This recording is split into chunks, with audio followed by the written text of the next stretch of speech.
Chers amis, bonsoir. Je suis heureux d'accueillir pour la première fois, mais sans doute pas pour la dernière, Benjamin Morel, qui a écrit un livre que nous présenterons dans Royaliste, bien sûr, La France en miettes, sur un sujet qui est rarement évoqué au mercredi de la NAR. Je crois me souvenir que la dernière conférence que nous avions consacrée à la question corse remonte à une bonne vingtaine d'années. Et depuis, on a un peu parlé de décentralisation, mais on n'a jamais vraiment parlé des questions importantes que Benjamin Morel soulève dans son livre. Je vais lui laisser le soin de le présenter, et ensuite, s'il le veut bien, nous engagerons le débat avec lui. Cher ami, vous avez la parole. Avec grand plaisir. Écoutez, merci d'abord pour cette invitation, merci pour cet échange sur un livre qui, d'abord, pour en présenter quelque peu la genèse, est le produit de travaux de recherche. En règle générale, quand on écrit en tant que chercheur, on se retrouve avec un nombre de lecteurs relativement limité. On estime qu'il y a une vingtaine, une trentaine de gens qui lisent réellement un article scientifique. Et malgré tout, ces travaux de recherche m'ont apparu représenter un intérêt public important. Pour reprendre un petit peu la genèse, j'ai fait une thèse sur le Sénat, ce qui conduit à s'intéresser aux collectivités territoriales et ce qui fait qu'on trouve un certain nombre de points d'intérêt dans les évolutions territoriales récentes qui notamment posent la question d'une forme de montée du régionalisme en France que on considère en règle générale comme étant assez anecdotique, considérant que la France, marquée historiquement par le jacobinisme, par la centralisation en réalité depuis au moins Philippe le Bel, se retrouve dans une situation d'exception parmi ses voisins.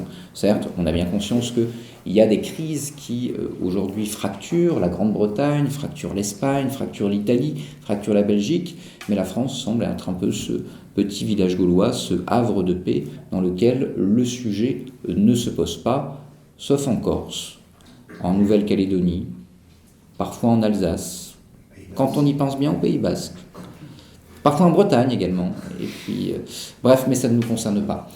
Donc vous comprenez derrière ma vague ironie qu'en effet, il y a un sujet, que ce sujet apparaît un petit peu comme relevant d'une forme d'écume, en tout cas d'un point de vue, je dirais, parisiano-parisien, parce que localement, il prend une ampleur. Et il ne nous inquiète au niveau national que quand l'ampleur apparaît tellement importante qu'on ne peut plus l'ignorer. Souvenez-vous, il y a un an, il se passe tout de même des choses assez étranges sur l'île de Beauté. On a des manifestations et ces manifestations sont violentes. On pourra revenir sur ce qui s'est passé exactement, mais on a des autonomistes nationalistes qui sont débordés par leur base, par des jeunes qui ont été formés notamment dans les lycées à l'université de Corte, dans un logiciel extrêmement radical. Et là, on a tout de même des violences extrêmement importantes, personne n'en parle pendant quelque temps, jusqu'à ce que, même si évidemment la guerre en Ukraine est un vrai sujet, il faut pouvoir aborder ce sujet parce qu'on a des policiers blessés, on a des commissariats incendiés, et finalement, à la suite du décès d'Ivan Colonna, on a même des drapeaux en berne mis par la collectivité de Corse en hommage à Ivan Colonna, dont on peut penser ce que l'on souhaite, mais qui est tout de même connu d'abord et avant tout pour avoir tiré dans le dos d'un préfet de la République. Donc cette situation-là fait que tout d'un coup, le sujet monte, mais il est rapidement éteint par Gérald Darmanin, qui fait le parallèle entre Ivan Colonna et Samuel Paty, parallèle qui me semble tout de même, disons, discutable, et qui promet tout d'un coup l'autonomie sans trop savoir ce que l'on met derrière, tout ça pour calmer la colère à la veille des élections présidentielles. Voilà comment, de manière extrêmement, je dirais, épisodique, surgit ce type de sujet au niveau national. J'entame dans ce livre mon introduction en donnant quelques éléments qui auraient dû également nous faire réagir. L'agression, par exemple, du maire de Saint-Jean-de-Luz, quand il essaye de défendre contre des nationalistes basques le fait que le drapeau français soit descendu du fronton de la mairie. Le fait que, en Bretagne, on ait choisi comme hymne officiel, il y a quelques années, un hymne écrit par un barde antisémite des années 20, dont le caractère fondamentalement antisémite, au vu de ses écrits, ne peut guère être contesté, François Jaffrenou. Donc, tout ça, normalement, pris dans le débat national, aurait dû nous conduire à nous interroger, aurait dû au moins conduire à quelques articles de presse et aurait dû conduire les pouvoirs publics à poser la question de, eh bien, la menace existe-t-elle ? Y a-t-il vraiment un problème ? Est-on vraiment ce petit village gaulois totalement immunisé et sans problème par rapport à nos voisins ? La réponse qu'essaye d'apporter ce livre est qu'évidemment non. Nous ne sommes pas un petit village gaulois isolé. Et ce faisant, eh bien, les politiques que nous menons en la matière peuvent être des politiques qui demain nous conduisent dans les mêmes impasses que nos voisins. Avant de l'aborder, il faut déjà essayer de définir de quoi on parle. Et cet ouvrage essaye de comprendre justement de quoi est-ce que l'on parle quand on parle du régionalisme. Alors ce que j'appelle dans le livre l'ethno-régionalisme, parce qu'en réalité, il y a plusieurs formes de régionalisme. On a un régionalisme qui va être un régionalisme économique, construit dans le cadre notamment des grandes politiques d'aménagement du territoire, où on va concevoir la région comme étant un échelon idoine pour mener des politiques locales, des politiques de développement économique, etc. C'est le principe de la région de Gaulle, par exemple. La réforme de Gaulle de 69 n'est pas vraiment une réforme de décentralisation, d'ailleurs. On est dans une forme de déconcentration, alliant également les forces économiques et sociales. Ce que de Gaulle veut faire à l'époque au Sénat, c'est-à-dire une sorte de mixte entre des représentations des locaux et des représentations des corps économiques, il l'envisage également pour les régions. On est vraiment dans cette tradition-là. Il y a un régionalisme démocratique également qui vise à considérer que la région, c'est un échelon idoine pour démocratiser des politiques publiques. C'est le principe de la décentralisation. Démocratisons des politiques publiques à un bon niveau, à un bon échelon. Là-dessus, la notion de région n'est pas si évidente. Est-ce que vraiment la région Nouvelle-Aquitaine, qui a la taille de l'Autriche, qui elle-même est un pays fédéral, est un bon échelon démocratique ? C'est pas l'évidence même. Ensuite, on peut discuter sur les cadres issus de la loi NOTRe. Dans tous les cas, on a là un aménagement démocratique, somme toute assez basique et assez traditionnel. Vous avez ensuite ce qu'on va appeler les petites patries. Alors ce qu'on appelle après Simone Veil les petites patries, on pourrait toujours discuter du terme qui évidemment peut être interrogé. La petite patrie est intéressante parce que elle est en effet l'expression d'une culture locale. Cette culture locale, elle est extrêmement diverse sur le territoire. Si je prends l'Alsace par exemple, le sud de l'Alsace parle historiquement du moyen allemand. Le nord de l'Alsace parle plutôt du francique.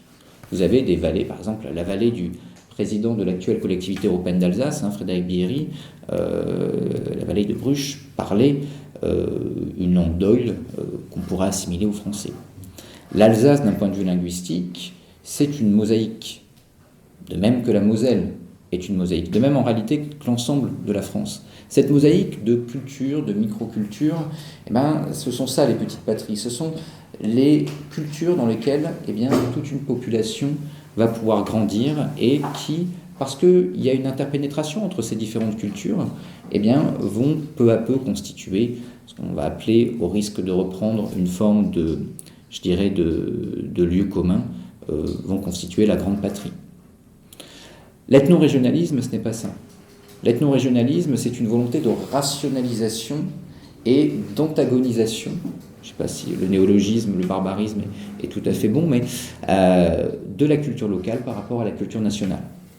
C'est quelque chose qui naît historiquement à la charnière du 19e et du 20e siècle.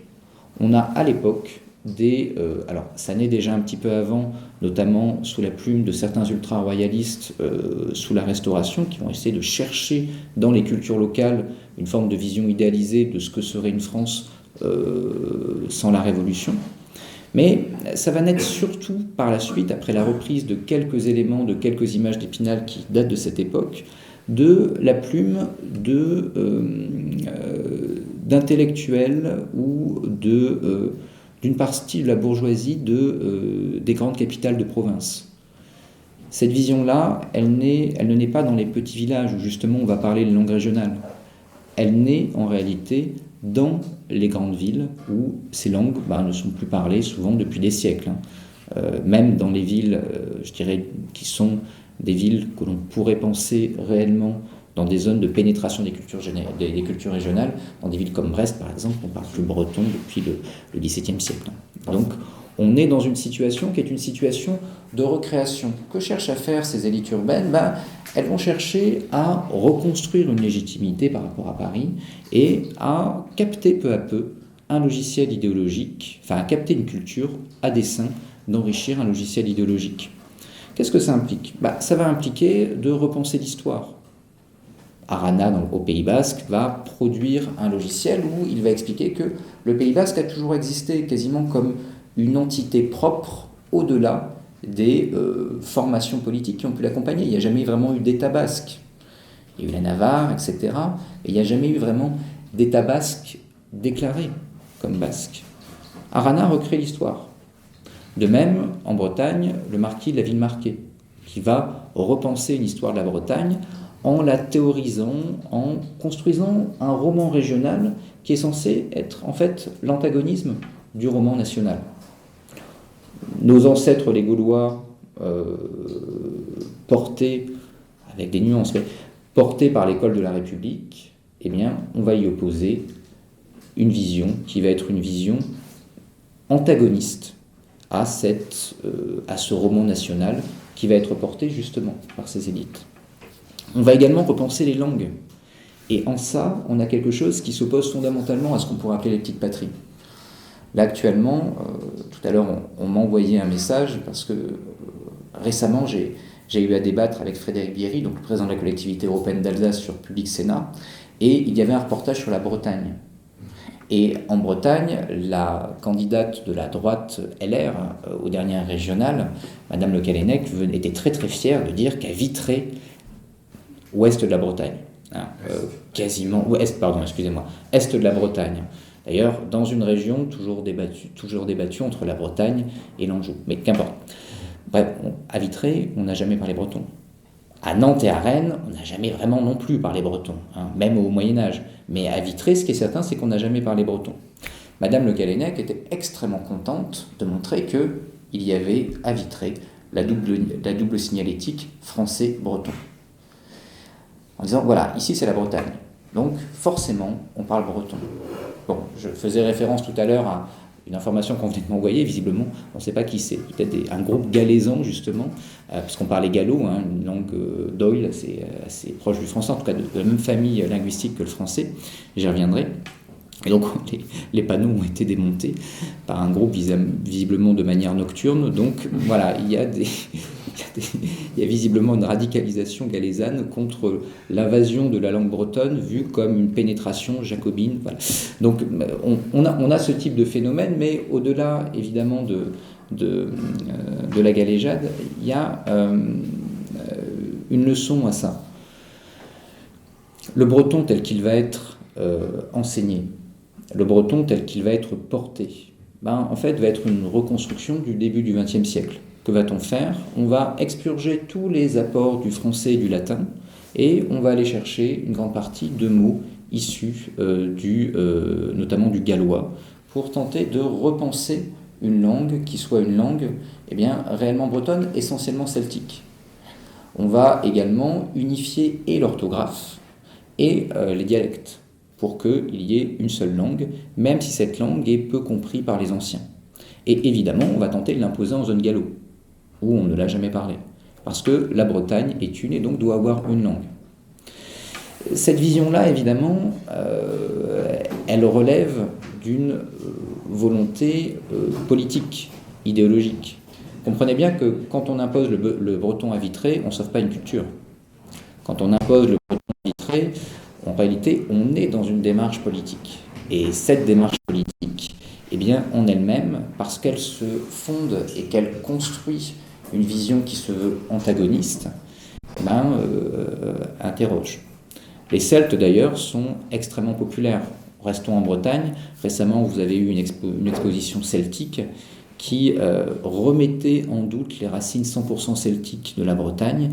Et là, volée de bois vert, des historiens ont été obligés de prendre la plume pour défendre un petit peu cette exposition qui était vue comme étant britophobe, étant donné qu'elle nuançait quelque peu le caractère réellement celtique de la région Bretagne. Les Celtes sont populaires.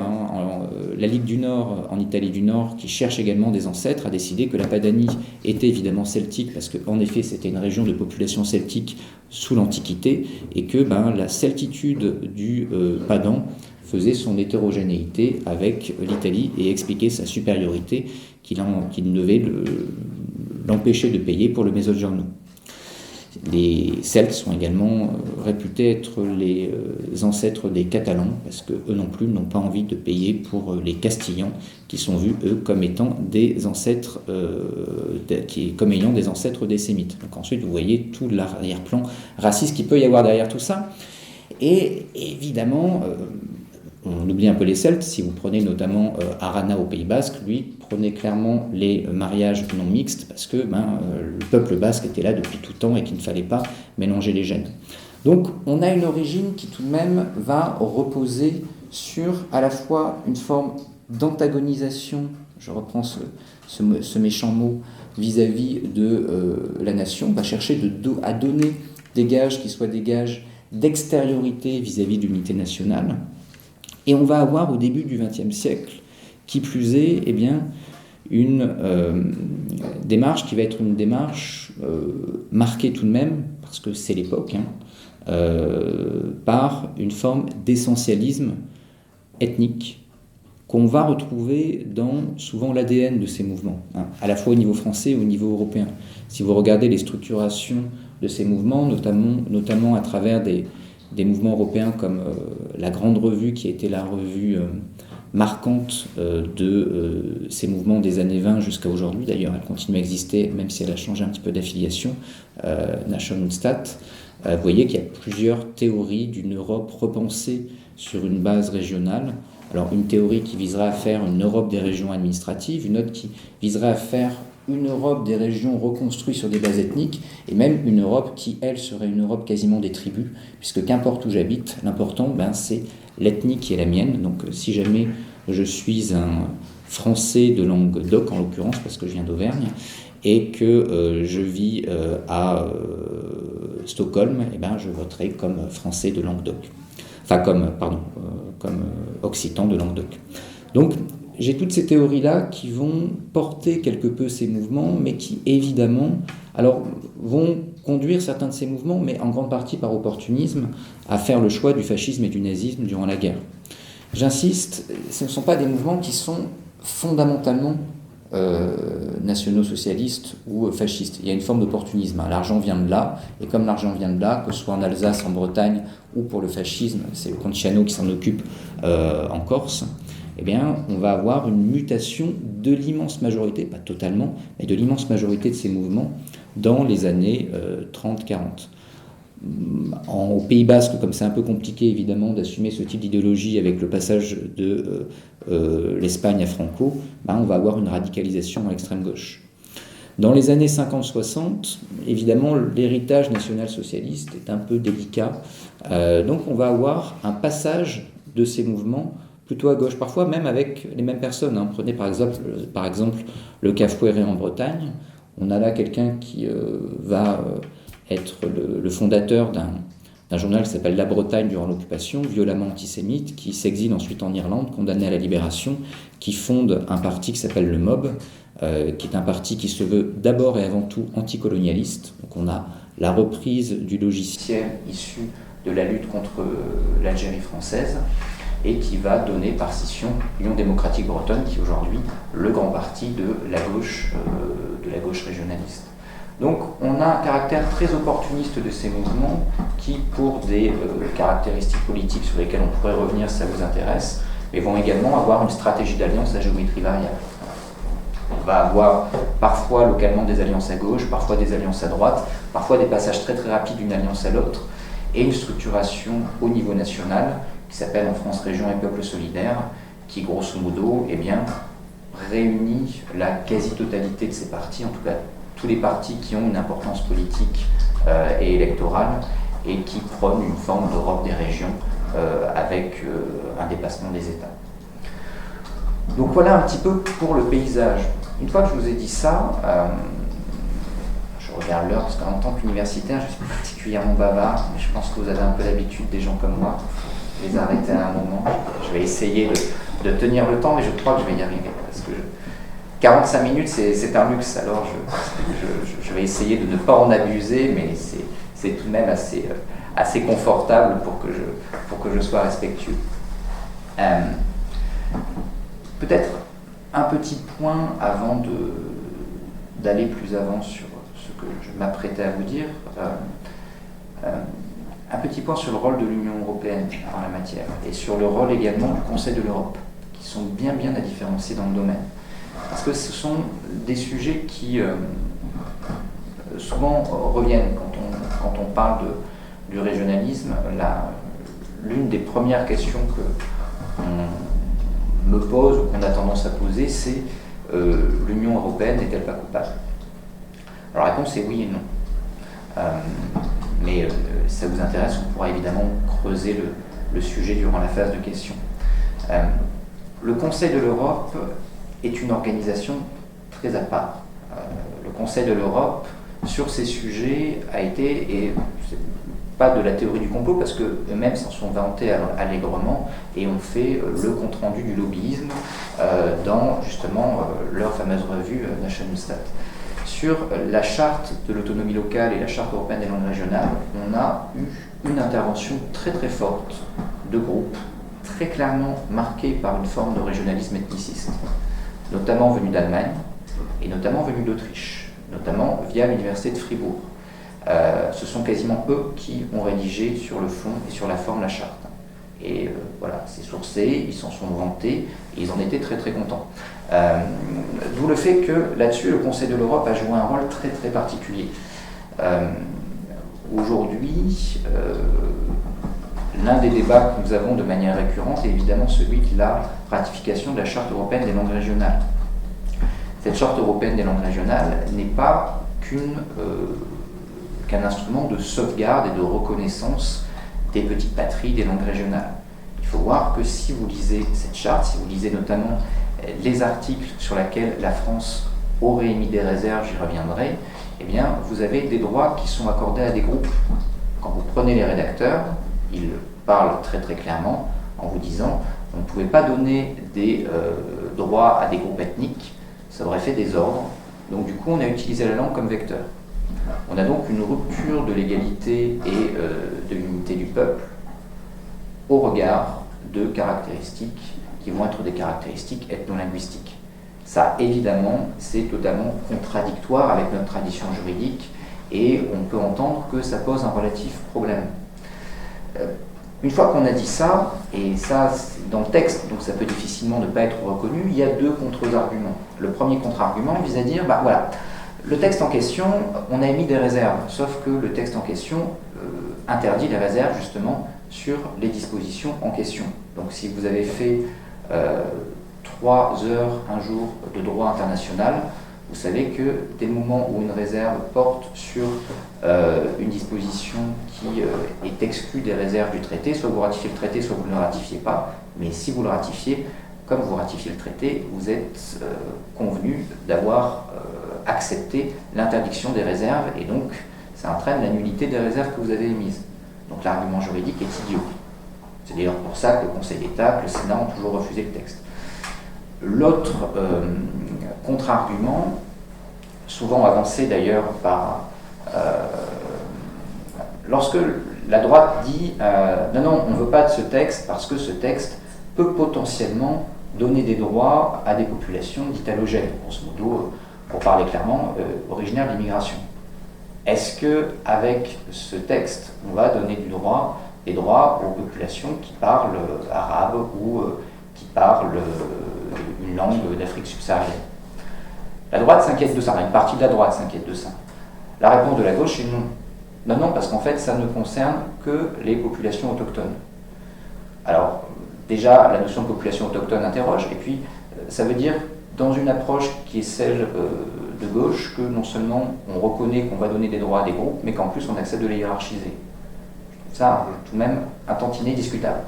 Donc voilà, cette charte européenne des langues régionales, ce que fait le Conseil de l'Europe, pose en effet une question.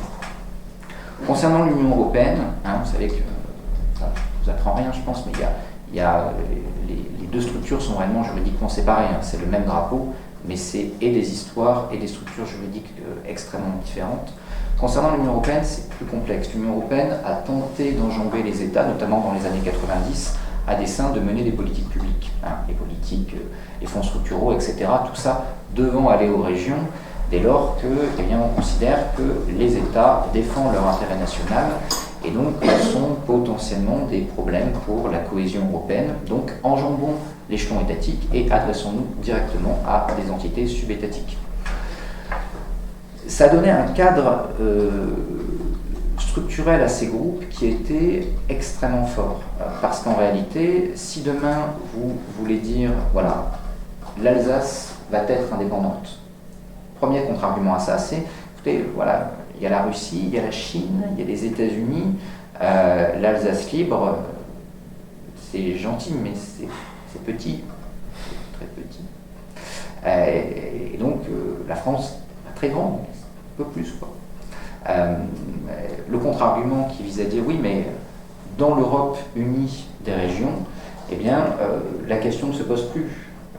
Le parapluie militaire, le parapluie économique, la monnaie commune fait que, eh bien, le risque de l'indépendance est quelque peu pallié, parce que peut-on vraiment même parler d'indépendance dans le cadre assez corseté des traités et des politiques communes menées au niveau européen?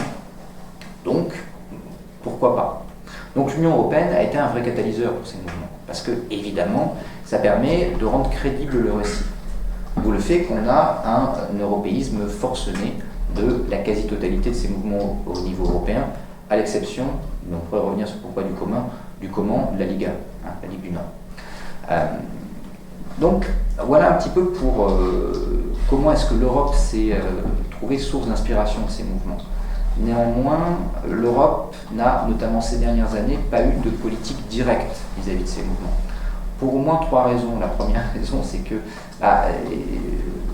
lorsque vous avez un État qui est en voie de dislocation, c'est pas facile de lui faire ratifier des traités ou de lui faire adopter des nouvelles politiques publiques.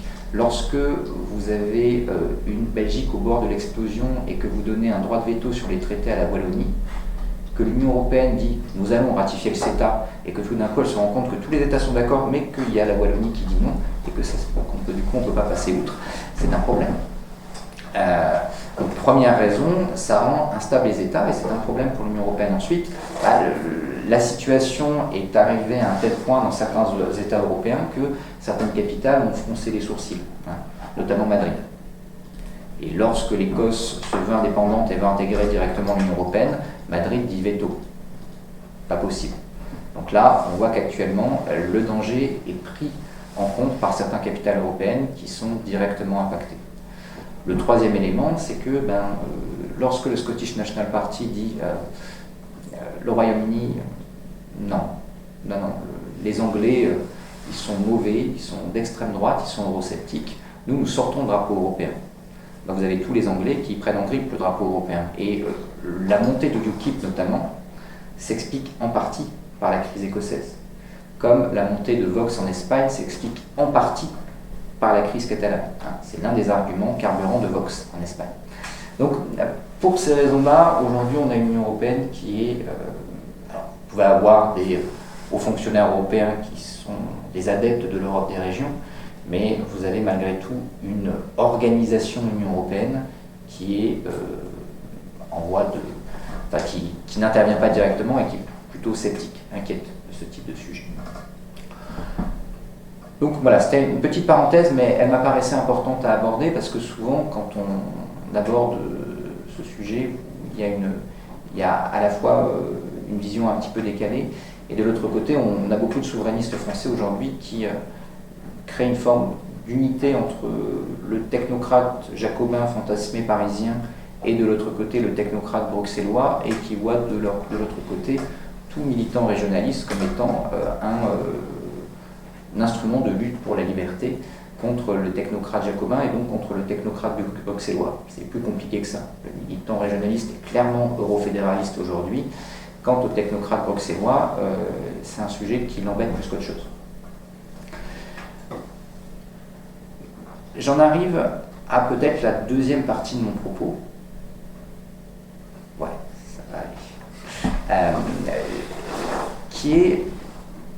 pourquoi on est menacé? C'est-à-dire, pourquoi est-ce que on n'est pas ce petit village gaulois?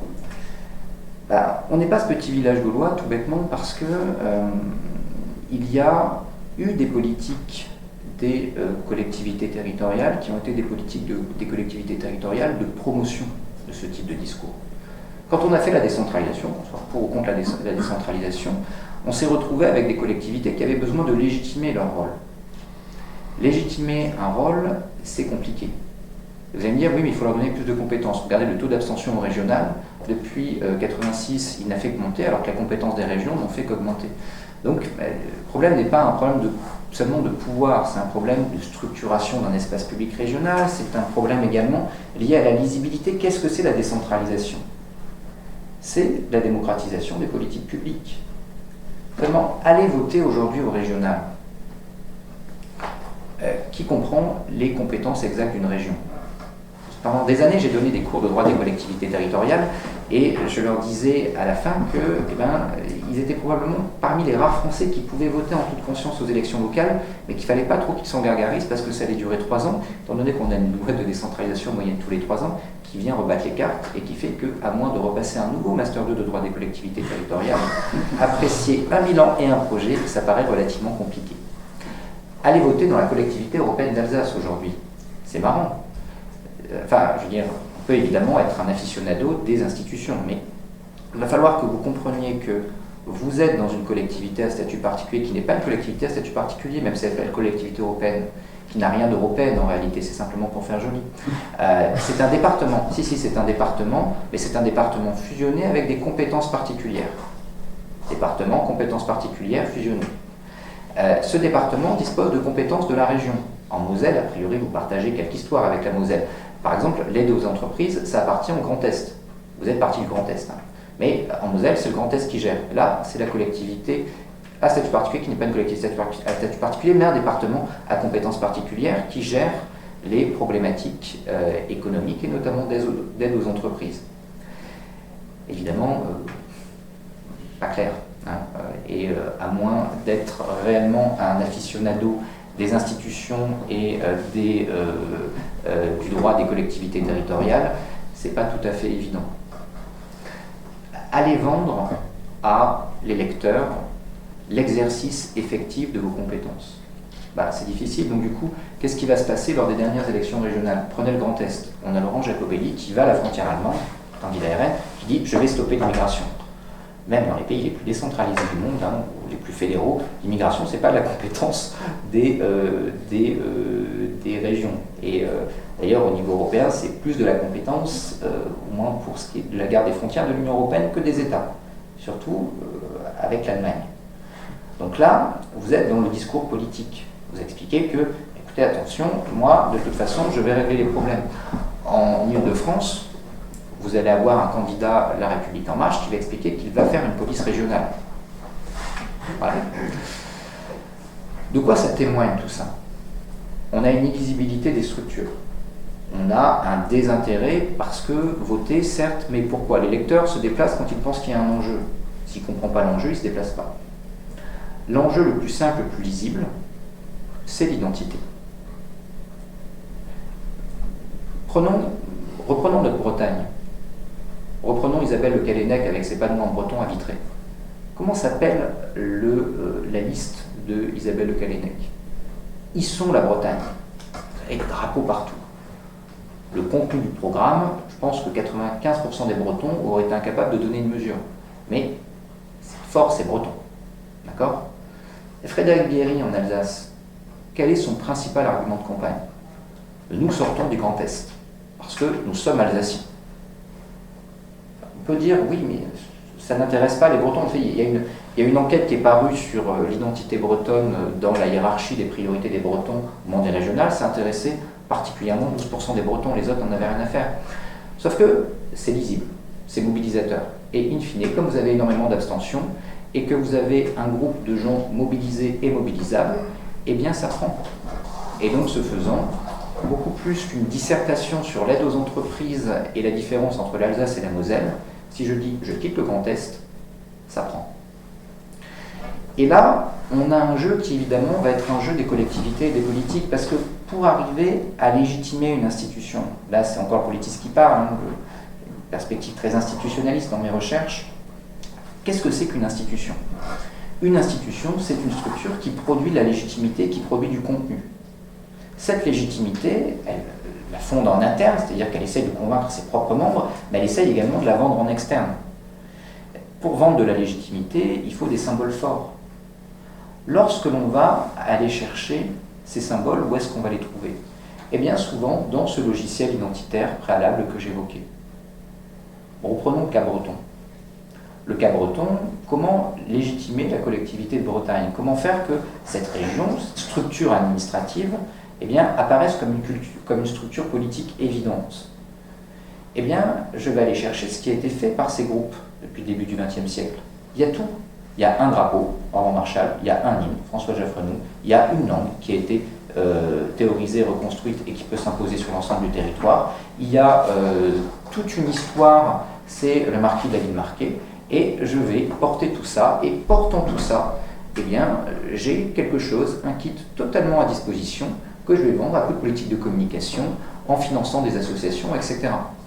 Et je vais créer un réseau militant, qui est un réseau militant qui va dépendre de mes subventions, et qui donc va être d'autant plus motivé, d'autant plus disponible pour vendre ce logiciel, et qui va permettre eh bien, d'insuffler dans la population. C'est comme ça que le taux de Bretons, se disant plus breton français, passe en 20 ans de 20 à 40%. Pour un petit indicateur, c'est exactement le taux d'Écossais qui se dit écossais plus que britannique au début des années 2000, avant la fuite en avant liée, j'y reviendrai, à la dévolution.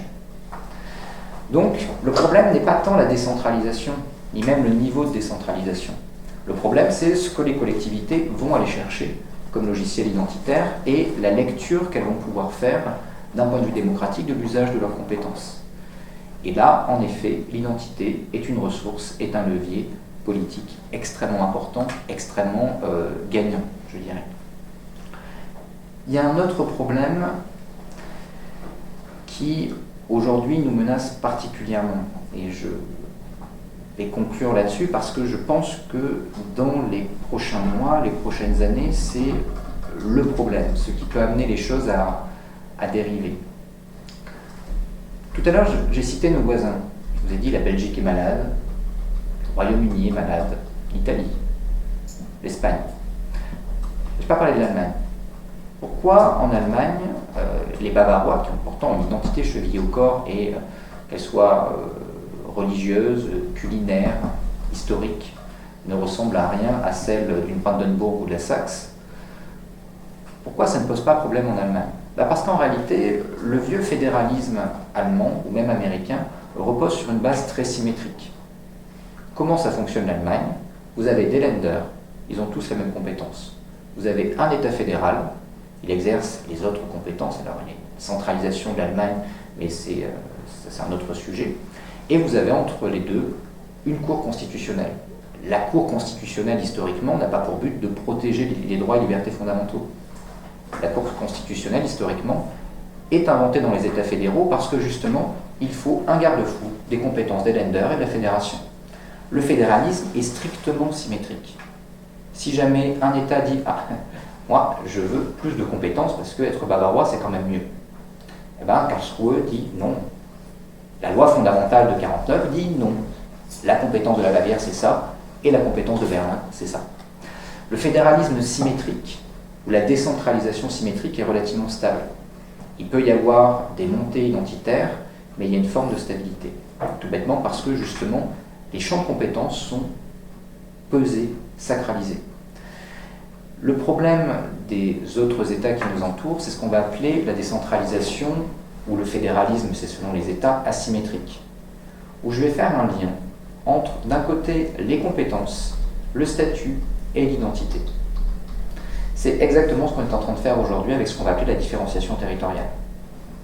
C'est notre version française, notamment depuis 2017, de la décentralisation asymétrique.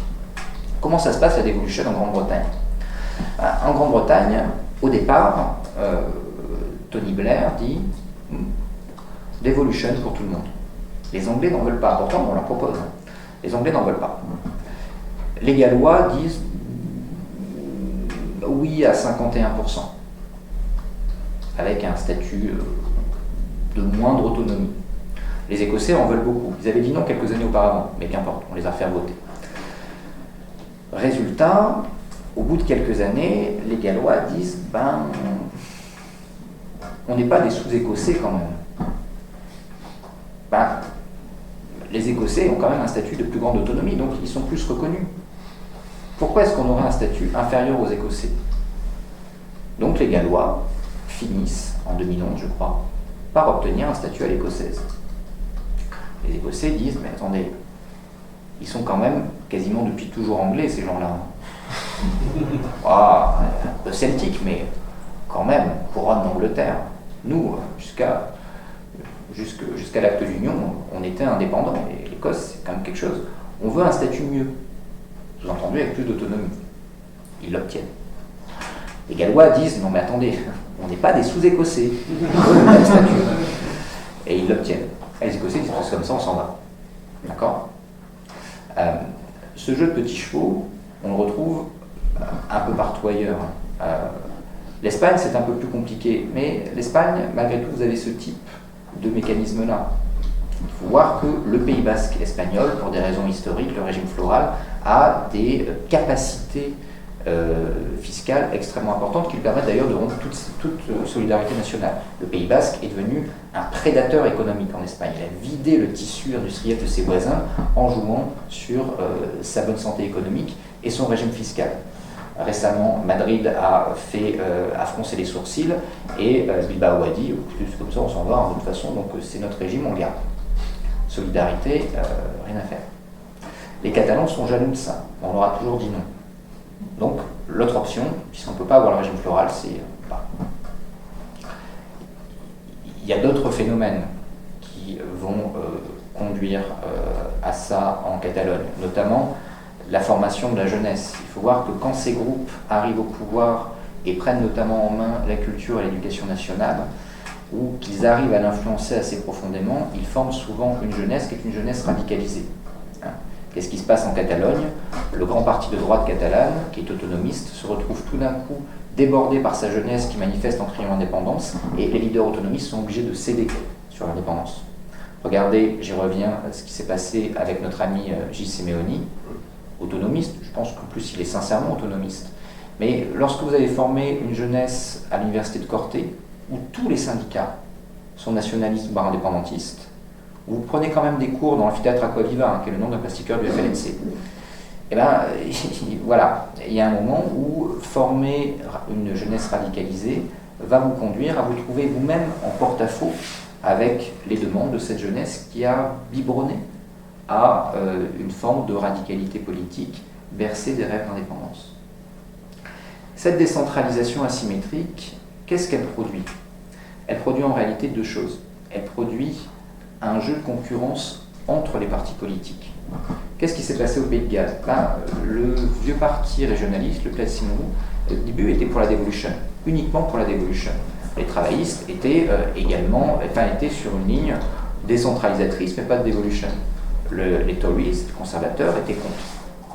Après quelques années, les régionalistes vont dire vive le Royaume-Uni fédéral, les travaillistes vont dire vive la devolution, et les Tories vont dire pourquoi pas la devolution. Quelques années plus tard, le parti régionaliste dit vive les États-Unis d'Europe des régions, et donc quittons la Grande-Bretagne. Les travaillistes disent vive le fédéralisme britannique, et les Tories disent vive la devolution encore plus. Qu'est-ce qui se passe?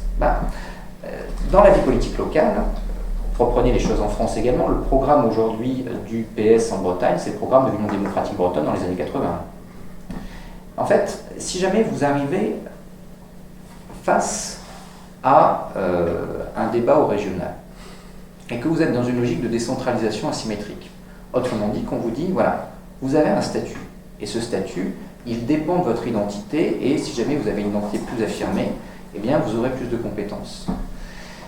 Si moi je propose, en tant que chef de file des régionalistes aux élections régionales, de dire on va faire la sécurité en Alsace, et qu'en face j'ai LR qui me fait ah non, la sécurité, vous comprenez, c'est du régalien, c'est du domaine de l'État. Que dit LR? LR dit 1. La sécurité, je ne réglerai pas le problème. 2. La sécurité, non, vous comprenez, je suis quand même attaché, moi, au fait que notre identité n'est pas si bien reconnue que ça. Inaudible. Je ne vais pas refuser d'assurer la sécurité des Alsaciens. Donc si jamais on me dit qu'on va assurer la sécurité des Alsaciens, moi aussi je vais le faire. Et donc on a un décalage de l'ensemble du spectre politique sur les positions les plus autonomistes ou les plus indépendantistes, parce qu'en réalité, lorsque les autonomistes arrivent au pouvoir, ils ont grandi sur un logiciel théorique, sur un récit. Et quand ils n'ont à vendre ce qui arrive à Gilles Simoni, quand ils n'ont à vendre que la gestion des déchets ou quelques politiques publiques, évidemment, ça ne fait pas réellement rêver les militants. Donc, les indépendantistes obtiennent le flambeau, c'est eux qui, demain, vendront du rêve. Et donc, on a cet effet de décalage qui fait que, si vous prenez le cas corse, par exemple, Paul Jacobi, juste avant l'arrivée des nationalistes corses, reprend toutes leurs revendications. Par résolution, la libération des prisonniers dits politiques, le droit du résident, sur lequel on pourrait revenir, parce que ça aussi c'est un problème, le nouveau statut d'autonomie législative, etc. Il reprend tout. Il est dévoré. Il se fait dévorer comme les travaillistes en Écosse se sont fait dévorer par le Scottish National Party. Cette logique de décalage du paysage politique, aujourd'hui, elle est bien étudiée partout en Europe. Le deuxième élément, et je m'en arrêterai là, c'est qu'on crée une concurrence entre les régions. Souvenez-vous du phénomène que j'évoquais entre Pays de Galles et Écossais. Quel est le rêve de Gilles Simeoni, au moins dans les mots? C'est le statut de la Nouvelle-Calédonie, qui, reprenez les accords de Nouméa, c'est ça qui est toujours rigolo, enfin, moi c'est ça que chaque fois je souligne, est quand même qualifié de statut colonial. Donc les nationalistes corses plaident pour que la Corse devienne une colonie, ce qui est quand même un peu bizarre, mais bon, admettons. En tout cas, c'est la Nouvelle-Calédonie. Vous allez voir Frédéric Bierry, il va vous dire « moi je veux un statut à la Corse ». Il n'est pas normal que l'Alsace soit moins reconnue que la Corse. Vous allez voir les Bretons, Isabelle Le Gallennec, encore une fois, elle va faire un voyage d'études à Strasbourg durant les dernières régionales pour comprendre pourquoi ça marche si bien l'Alsace. Dès le moment où vous faites ça, vous avez un jeu de petits chevaux et un jeu de surenchère. Si jamais mon identité est moins bien reconnue que le voisin parce qu'il a un statut de plus grande autonomie, eh bien je veux son statut. Si jamais tout le monde a le même statut, aucune autonomie n'étant plus reconnue, aucune identité n'est plus reconnue, donc il faut que je me démarque. Cette logique-là, elle est difficile à arrêter. Or, aujourd'hui, notre logiciel est un logiciel, en termes de décentralisation, qui est un logiciel essentiellement de différenciation territoriale. Il n'y a pas que ça, c'est un mot valise, mais il y a surtout ça. Et donc, c'est un danger. On est en train de faire, et je conclurai là-dessus, la même erreur que nos voisins 30 ans plus tard.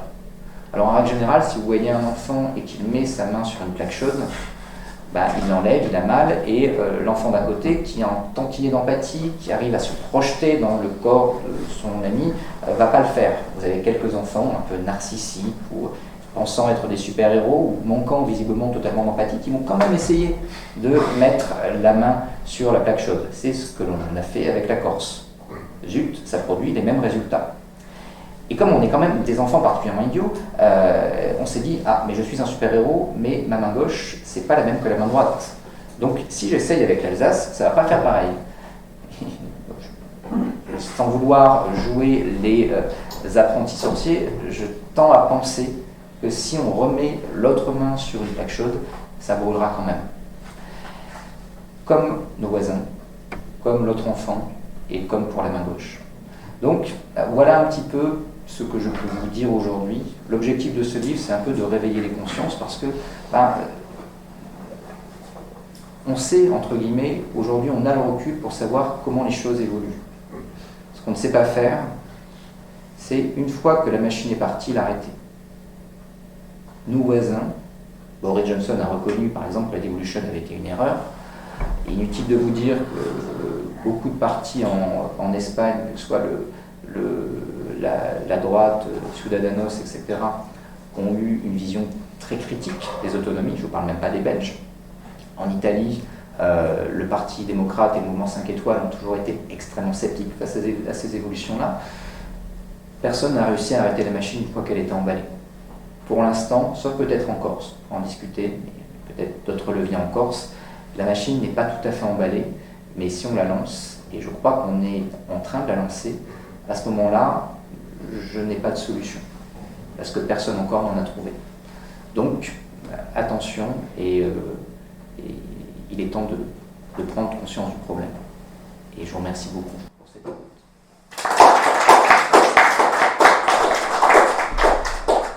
Merci beaucoup. Le débat est ouvert. Pierre-Henri, je t'en prie. Alors, on a vu en Espagne, dans la crise qui était la plus profonde ces dernières années, celle évidemment de la Catalogne, qu'il y avait une place importante qui était laissée à la martyrologie, compte tenu notamment de l'histoire et bien sûr de la guerre d'Espagne. Est-ce que c'est un élément qu'on retrouve dans la construction identitaire des régionalistes en France? Oui, absolument. C'est-à-dire que vous avez toujours un peu une forme... Alors, c'est le cas en réalité, il faut bien, je l'évoquais un peu, mais il faut bien comprendre que, pour ça, souvent, on me dit, oui, vous assimilez tous les régionalistes à des fascistes. Non, absolument pas. On n'est vraiment pas dans cette temporalité politique. On est vraiment la temporalité politique de la construction du récit national en France.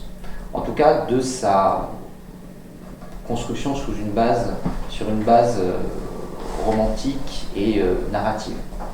Donc il y a des martyrs, il y a Jeanne d'Arc, etc., etc. Et donc on va essayer de trouver des Jeanne d'Arc locales. Et donc, évidemment, à ce moment-là, on va avoir cette construction de la martyrologie. Il va y avoir un rapport ambigu à la martyrologie militante, c'est-à-dire qu'on va aller chercher des martyrs dans un passé idéalisé, etc., souvent en les recréant, en les construisant. Les martyrs militants, en revanche, vont être souvent plus problématiques. Mais on va finir par les trouver. Alors on n'a pas encore sacralisé l'esprit des loups noirs en Alsace, mais regardez Colonna. Très intéressant le cas Colonna, parce que, je veux dire, alors, on peut discuter de cette société corse qui a mal vécu l'enquête qui a été faite ensuite sur la mort d'Ivan Colonna. Il y a toute une réflexion à avoir ensuite sur la façon dont la société corse a digéré cet événement et surtout ses suites. Mais il y a eu, par le mouvement corse, une héroïsation d'Ivan Colonna qui s'est répandue dans toute l'île. Et là, on a clairement quelque chose d'assez inquiétant, qui ne s'est pas encore produit dans les autres régions en France, qui est la transformation d'un martyr militant et singulier en martyr régional, avec une vraie imprégnation dans toute la société. Et là, le rôle de l'université de Corté, le rôle des relais au-delà même de l'université de Corté, des relais dans l'enseignement secondaire également, à travers les professeurs de Corse, etc., va y être pour beaucoup. Donc, oui, ça arrive à des géométries diverses en France également. Sourions un peu. Pardon, Guillaume, je te... Ah, une question. Oui. Non, c'était en relation avec la question de Pierre-Henri. Non, parce que prenons la Bretagne, par exemple, ils ont des martyrs à foison, la chouannerie, bon, un peuple catholique, royaliste, donc quand même avec une répression qui a été forte, qui venait plutôt de Paris. Et puis là, rien, il ne se passe rien. Je m'empresse de dire que la tradition royaliste en Bretagne, comme en Vendée d'ailleurs, a quasiment disparu. En Vendée, c'est sous le fait de l'Église catholique qui a justement créé des martyrs religieux pour des gens qui se battaient pour différentes raisons. On a eu une conférence là-dessus il n'y a pas très longtemps. Mais justement, cette réalité d'un passé qui a été un passé de guerre civile, elle est complètement éliminée. On préfère célébrer une révolte locale, Pontcallec, etc. Voilà, plutôt que comment le faire d'ailleurs, sinon on rentre dans une dialectique. Exactement. C'est-à-dire qu'il faut quand même bien voir qu'il y a une volonté de neutralisation politique à tout prix de cette histoire. Parce que cette histoire, elle doit être adaptable. Elle doit vous permettre de passer de l'extrême droite à la gauche anticoloniale, à l'écologie, à l'extrême gauche, selon les opportunités politiques. La chouannerie est trop politique. La chouannerie vous inscrit dans un camp. Et donc, elle n'est pas adaptable politiquement. En revanche, une révolte antifiscale paysanne, ça, c'est plus utile. Mais c'est plus adaptable. Donc, il faut vraiment saisir que ces groupes comprennent très très tôt, et également, encore une fois, par homologie avec le récit national, qu'il faut aller fonder une identité dans des événements qui vont apparaître assez neutres et assez consensuels pour embrasser très largement un spectre politique et pour arriver à unir tous les Bretons, tous les Alsaciens derrière. L'un des échecs du régionalisme alsacien, par exemple, c'est de ne pas avoir réussi justement à embrasser assez large, parce que les racines vont très très clairement être au moins depuis 1918 à l'extrême droite. Et donc, notamment la gauche va avoir toutes les peines du monde à s'inscrire dans ce récit. C'est moins le cas en Bretagne où justement il y a une réussite, ou en Corse, où il y a une réussite de synthèse identitaire extrêmement floue, avec des... reprenez de la ville marquée, on est vraiment dans l'histoire idéalisée d'une Bretagne bretonnante celtique luttant contre l'envahisseur franco-latin. Donc on est vraiment dans des récits des origines qui relèvent plus du mythe que d'une histoire trop récente et donc trop douloureuse. Guillaume, oui, je t'en prie. Question d'un internaute. Quel rôle attribuez-vous à l'économie? On sait qu'en Suisse romande, la sympathie pour la France est toujours aussi forte en moment de faiblesse de l'économie suisse et en France, et une France en bonne santé. Alors l'économie, c'est en effet un poumon assez important. C'est quelque chose que je n'ai pas abordé dans la présentation parce que c'est un continent en soi. Mais alors, ça intervient à plusieurs échelons. Ça intervient d'abord dans la façon dont ces mouvements vont pouvoir ou pas évoluer. Pourquoi nos voisins ont fait les bêtises qu'ils ont fait? C'est une question, hein, parce qu'après tout, nous, on est en effet des enfants un peu idiots, mais pourquoi nos voisins ont fait les bêtises qu'ils ont fait? Parce qu'en fait, ils se sont basés sur des études des années 60-70 qui montraient qu'il y avait un moment où forcément ça bloquait, et où ce qu'on appelait à l'époque, on appelle pour d'autres raisons maintenant, la stratégie de l'accommodation, eh ben, si jamais je donne des gages à ces groupes, je finis par les acheter et je finis en réalité par diviser la partie la plus modérée de la partie la plus radicale. Et dans les années 60-70, ça marche bien. Pourquoi? Parce qu'en réalité, les régions qui sont concernées sont des régions périphériques, des régions pauvres. Et donc, ce faisant, elles n'ont pas vraiment les moyens de leur revendication. Alors, il y a un facteur montée en puissance de l'Union européenne qui neutralise quelque peu ce facteur aujourd'hui. Mais encore aujourd'hui, par exemple, le cas Corse, c'est intéressant. Pourquoi Gérald Darmanin dit allez, proposez maintenant? Parce qu'il sait très bien que la plupart des propositions des nations corses, les nations corses eux-mêmes n'en veulent pas. Prenez le statut du résident. Le statut du résident, c'est quelque chose qu'on a refusé, y compris aux Basques espagnols. Pourquoi? Parce qu'en réalité, ça implique, pour faire simple, de sortir de l'Union européenne. Si jamais je ne peux pas acheter une maison sur la côte corse parce que je suis continental, ou que je n'ai pas de racines corse, ce qui serait encore problématique parce qu'il faudrait faire la genèse etc. Mais bon, on n'en est plus là. Un Allemand ou un Belge ou un Polonais non plus. Donc, problème avec le droit européen. Je sors de l'Union. Évidemment, Gilles Simeoni n'en veut pas. Hein. Il veut bien décrocher les drapeaux français des bâtiments de la collectivité, mais pas le drapeau européen. Donc, ce faisant, le chiche de l'État est un chiche assez cynique là-dessus. Parce que, évidemment, problème. Donc, on a des collectivités qui, historiquement, quand elles sont en situation de faiblesse, prenez toutes les régions périphériques pauvres au niveau européen, la seule qui ne voit pas son taux de chômage exploser et son PIB s'effondrer en 2008, c'est la Corse. Prenez le Mezzogiorno, prenez la Wallonie, etc. Tout tombe, la Corse tient, par solidarité nationale. Donc, dans ces régions-là, entre guillemets, il y a un effet de régulation. Le problème, ce que n'ont pas vu point de nos voisins, c'est qu'à partir des années 70-80, on a un régionalisme de régions riches. La Flandre, la Catalogne, le Pays basque espagnol, l'Écosse, et la Padanie. J'y reviens à nos Celtes italiens, les Padans. La Padanie, ça n'existe pas historiquement. Hein, il y a le chez Milan, etc. Le Padan, la langue padane, ça n'existe pas.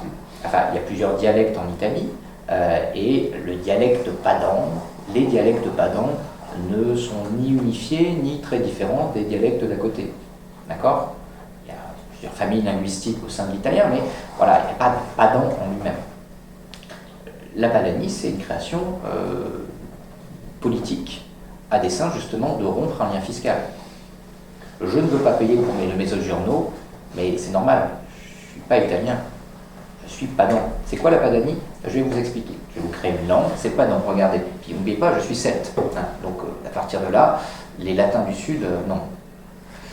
Donc là, j'ai une revendication économique qui se transforme en revendication ensuite identitaire. Ça en France, on l'a objectivement moins. On l'a moins, même si. Prenez par exemple la consultation de Frédéric Bierry en Alsace sur la sortie du Grand Est. L'un des arguments, c'est payons des impôts en Alsace pour les Alsaciens.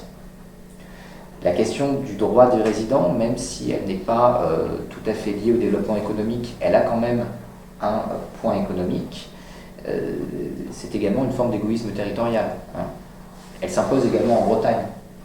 Alors en Corse, c'est quelque chose qui en effet interroge, parce qu'il y a en effet beaucoup d'achats continentaux sur la côte. Mais en Bretagne, on a des études, ceux qui achètent sur la côte bretonne, ils viennent de Rennes ou Nantes. Alors, peut-être que Nantes est ou n'est pas en Bretagne, mais dans le logiciel des gens dont on parle, Nantes est en Bretagne. D'accord ? Donc, si jamais vous coupez la possibilité d'acheter des maisons sur la côte de la part des Parisiens, ça ne va pas changer la donne de l'immobilier en Bretagne, qui d'ailleurs n'est pas si différent des problèmes, on pourrait y revenir, de l'immobilier au niveau national, qui est l'une des grandes sources d'inégalité, l'accès à la propriété. Mais, évidemment, ça permet de poser l'hétérogénéité entre le eux et le nous. Et ça va permettre également de justifier des revendications sur une base économique. Donc voilà, je faisais référence également au Pays Basque espagnol tout à l'heure. Là, on a un logiciel économique qui va extrêmement bien fonctionner. La différenciation territoriale, en tout cas, produit une inégalité des armes. Hein. Là, je quitte le domaine identitaire, mais les collectivités riches peuvent développer des politiques qui vont être des politiques agressives de, à la fois, captation de compétences et en même temps de compétitivité, qui vont faire que les collectivités pauvres vont avoir toutes les peines du monde à suivre. Parce qu'elles n'ont pas les instruments juridiques pour adapter leur politique publique, parce qu'elles n'ont pas les moyens de se payer les services, et parce qu'évidemment, elles ont moins de marge de manœuvre. Donc, lorsque je rentre dans une logique asymétrique, j'accrois les inégalités, et ça peut avoir ensuite une incidence sur les questions identitaires. Guillaume, oui, je t'en prie. Pourquoi on va revenir sur le PS et LR, du coup, je pense. Pourquoi les partis politiques français ne réagissent-ils pas ouvertement à l'opposé? Alors je comprends le concept on gagne, on déplace le spectre politique sur les communistes, et après tout les régionales, c'est qu'une élection parmi tant d'autres. Alors je veux bien que par pur électoralisme ponctuel on le fasse, et comment ça se fait que l'ensemble du corps et de l'infrastructure des partis disent pas on arrête les conneries. Alors que le PS, on voit ce que ça a donné. Hein. Je veux dire, Jean-Yves Le Drian, il s'est retrouvé ministre, on peut en citer pas mal comme ça. Un certain Franck Ferrand, avec quelques affaires politiques et fiscales aux fesses, pareil, il s'est retrouvé ministre et même pas, il s'est même retrouvé chef de l'Assemblée. On aurait très bien pu dire non, on arrête. Pourquoi Parce qu'en réalité, alors, déjà, il y a une féodalisation des partis. Je crois qu'il faut comprendre aujourd'hui l'évolution des grands partis politiques comme étant une évolution fondamentalement et essentiellement féodale. Je vais trahir un secret. Je ne vais pas te dire son nom. J'étais militant 2 ans au PS. On peut tous faire des erreurs. Et alors, très naïvement, c'était à l'époque de 2007, Ségolène Royal. Et je vais voir un président de région. Et vraiment, comme une fleur, j'arrive en lui disant « Mais pourquoi vous avez soutenu Ségolène Royal ?» Pas de jugement à ce stade sur Ségolène Royal. Mais il me dit une phrase très marquante, et qui est vraie en réalité d'un point de vue électoral. Écoutez, Benjamin, celui qui gagne les élections nationales perd les élections intermédiaires. Regardez la France, lorsque Chirac était au pouvoir, les régions viraient au rose. Si demain on prend l'Élysée, les régions vont virer au bleu. Je savais qu'elle allait perdre. Si elle perdait, je gagnais. Vous êtes un peu caricatural, hein, et je ne dis pas que tous ont pensé ça, Néanmoins, je pense que dans l'esprit ou dans le ça, pour parler d'un psychologue de certains présidents de région, ça a compté. Bon. Peut-être aurait-elle gagné, hein, ils auraient peut-être, pas encore une fois de jugement sur la campagne de Ségolène Royal, mais je vous laisse le faire. Mais voilà, il y a eu une féodalisation des partis. La décentralisation, comme elle a été pensée, a féodalisé les partis politiques. Et cette féodalisation s'est accrue avec la montée des défaites. Et on a quand même aujourd'hui une évolution qui en plus est particulièrement grande. On vit un moment politique qu'on n'a jamais vécu. Le champ politique local est totalement différent du champ politique national. Qui est-ce qui domine le champ politique local? Après des élections récentes, hein, LR et le PS. Qui est-ce qui domine le champ politique national? L'AREN, l'AFI, le RN. Ces partis politiques sont absolument nullissimes pour gagner des élections locales. Ça va créer deux phénomènes du côté de la République en marche, en tout cas, enfin de Renaissance. Tout à l'heure, je parlais de différenciation territoriale. La différenciation territoriale, c'est pas que penser pour donner des gages à des identités subjectives. C'est également un instrument, entre guillemets, pour acheter des élus. Jean Rotner, il est méchant. Il a dit qu'il voulait voter Valérie Pécresse au présidentiel. Qu'est-ce que je fais? Mais je lui envoie Jean Castex à Strasbourg expliquer que les grandes régions, et Jean Rotner étant alsacien, je vous laisse penser à ce qui va arriver à sa région si je fais sortir l'Alsace du Grand Est. Adieu Jean Rotner. Loïc Chisnet-Girard, le président de la région Bretagne, je le veux avec moi pour les européennes en 2018. Qu'est-ce que je fais? Eh bien, je lui donne un pacte d'avenir pour la Bretagne. Je fais de la différenciation. En fait, j'ai une logique, j'ai un collègue de Nantes, Bertrand Fort, qui parle d'État unitaire féodalisé. Le prince accorde des privilèges. Si jamais je suis un bon vassal, le prince va m'accorder des compétences. Ces privilèges-là, eh bien, le prince ne pourra pas me les retirer. Il y a un effet cliquet. Donc ensuite, le prince suivant devra également les acter. Mais en m'accordant des privilèges, il s'attache ma personne. Quand je n'ai pas de collectivité locale, que je m'appelle Emmanuel Macron, eh bien, j'accorde des privilèges. Et en accordant des privilèges, j'essaye de rattacher ou au moins de calmer certains élus locaux. C'est un peu cynique. C'est pas Emmanuel Macron qui a commencé la métropole de Lyon pour Gérard Collomb. C'est Hollande. Hein. Il s'agit de faire plaisir aux grands barons lyonnais. Donc cette logique-là, elle est en elle-même, je dirais, problématique du point de vue de la gestion de l'État. Mais elle s'explique également par ça. On a des partis qui règnent au niveau local, qui sont totalement féodalisés parce qu'en réalité, eh ben, ils n'ont quasiment plus d'espoir de l'emporter au niveau national, un peu moins LR, où vous avez quand même des présidents de région qui vont avoir une volonté de destin national, et donc ça solidifie un peu le parti. Et le Parti socialiste, c'est très compliqué. La ligne fort est difficile à tenir parce qu'évidemment, elle n'est pas du tout dans l'intérêt des présidents de région. La NUP, on pense que l'on veut de la NUP, mais pour les présidents de région, c'est un problème. Leur électeur, il est principalement centriste. Donc si jamais je pense à moi, si jamais je suis le duc d'Aquitaine, bah, voilà, pas du tout envie de rentrer là-dedans. Donc pas vraiment de lecture d'intérêt national. Grande féodalisation. Quant aux formations nationales, soit elles s'en fichent parce que de toute façon, elles ont acté que ces élections, elles ne les gagneraient pas. Soit, quand elles veulent avoir une ramification locale, elles jouent le jeu de la féodalisation.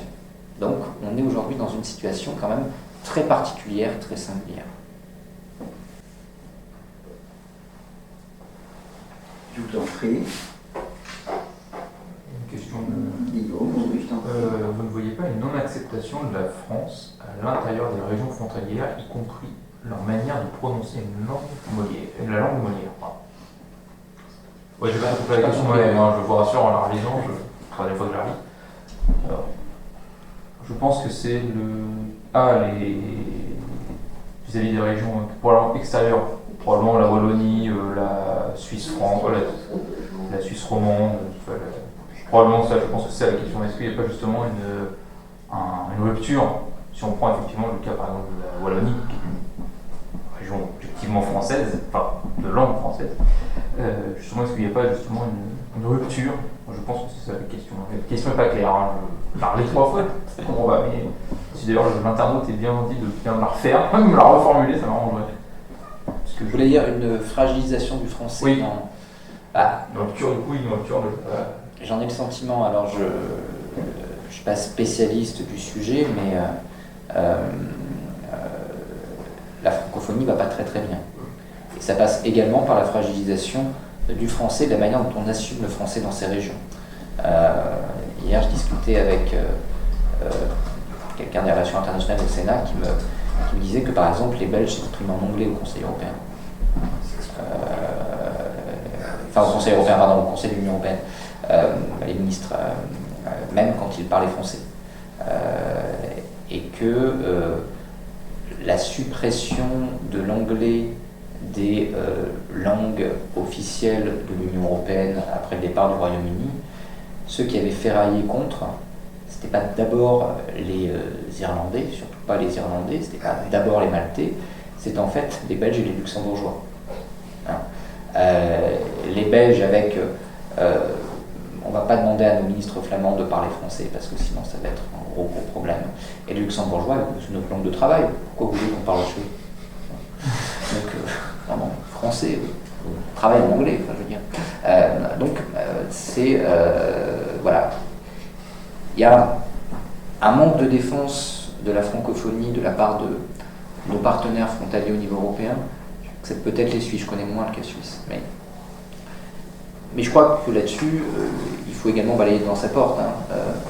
Il y a également un manque de défense du français par nous-mêmes. Et si on ne défend pas le français, la politique en matière de francophonie est, à mon sens, totalement calamiteuse et totalement contre-productive. On a abandonné, on a fragilisé le réseau des alliances françaises, on a fragilisé le réseau des lycées français à l'étranger, on ne porte pas le français comme il se devrait en Afrique francophone. Emmanuel Macron a une logique de rapport égalitaire avec tous les pays africains, anglophones, francophones, lusinatophones, sans justement essayer de donner sa place à cette francophonie. On a un président qui s'exprime souvent en anglais, c'est pas le premier. Hein. Tout à l'heure, j'étais à la Poste et j'ai pu voir les affiches Ma French Bank, c'est rigolo de la part d'une entreprise publique. Hein. Et en faisant ça, on fragilise, à mon avis, le statut du français à l'intérieur. Pas parce que les Français vont mieux parler anglais, mais il y a quand même une forme de snobisme de classe, hein, je crois que là-dessus. J'ai un milieu très populaire, et lorsque les gens rentrent à la Poste et lisent Ma French Bank, ils ne trouvent pas du tout ça fun. Ils trouvent ça juste méprisant et pensé par des communicants qui, bon an, mal an, tentent de les prendre pour des idiots dans un langage qu'ils sont réputés ne pas comprendre. Et à l'extérieur, évidemment, on se fragilise profondément. Donc, la francophonie comme instrument diplomatique, un travail, un épaulinage de la loi Toubon pour réellement lui donner une portée, fût-elle avec une révision constitutionnelle, on veut tout réviser dans la Constitution tous les 4 matins, ça ce serait utile. Je pense que ce serait quand même extrêmement important, y compris pour justement ne pas donner de mauvaises idées à nos amis belges, à nos amis suisses, et peut-être à nos amis luxembourgeois, même si là je comprends le fait que dans les grandes banques luxembourgeoises on ne va pas parler le français.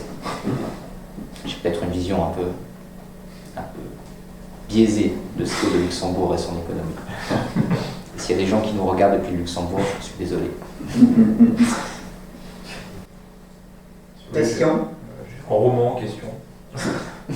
Oui, ben je t'en prie. Ouais. Alors, vous dites que personne n'a encore trouvé de solution mécanique à la mécanique de glissement et escalade que vous décrivez. Il y a eu une nouveauté en Espagne avec l'apparition ces dernières années, qu'est Vox, dont l'un des aspects forts du programme est la suppression des statuts d'autonomie des communautés autonomes. Cette apparition est d'ailleurs survenue suite à la tentative de référendum d'indépendance en Catalogne.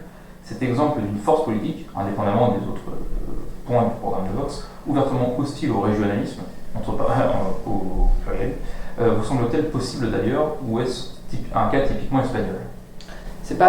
Vox, c'est pas la première le premier, comment on qualifie ce parti, à proposer ça. Hein, Ciudadanos, le parti Libyen, centriste, voilà, avait une approche, au moins pendant un temps, relativement similaire.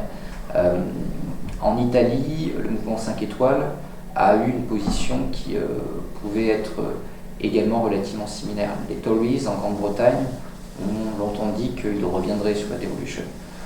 La réalité, c'est que lorsque vous arrivez au pouvoir, allez dire, admettons, Vox arrive au pouvoir demain, allez dire aux Catalans que la communauté autonome c'est fini.